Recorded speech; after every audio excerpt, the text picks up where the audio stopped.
There's been a lot of talk in Washington about what we can do to help the budget in the long run, and one of the important issues is what's going on with Social Security. One of the proposals that got talked about a lot was to move to indexing according to chained CPI. It sounds pretty complex, but this paper by Matt Wernzel really unpacks and gets at what this is all about.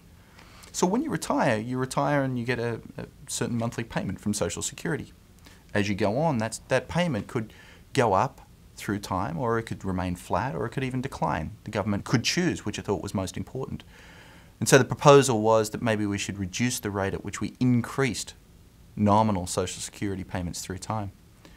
So the question in a sense is, do we want to give people a lot of money soon after they retire, or do we want to backload it instead by having the amount that you get paid in nominal dollars rise through time?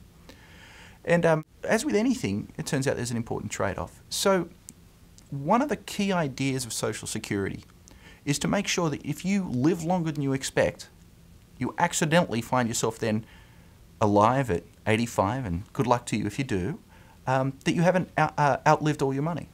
Because if you do that, it's going to be a pretty unhappy 86th birthday for you. So Social Security instead makes sure that you have a certain amount of money each year to live on after that. So in some sense, it's insurance against living too long. So that would suggest that what we want to do is make sure there's really large payments for those who do live too long.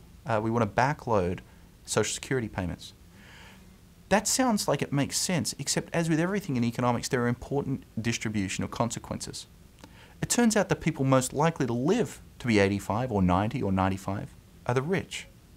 So the poor, in fact, too many of them are going to die before they get to that period, till they get to really old age, in which case they're not going to enjoy the benefits of Social Security at all. So the other important thing Social Security does is that we try and make it redistribute to the poor, but because many of them don't live long enough to get a lot of payments, we don't necessarily succeed.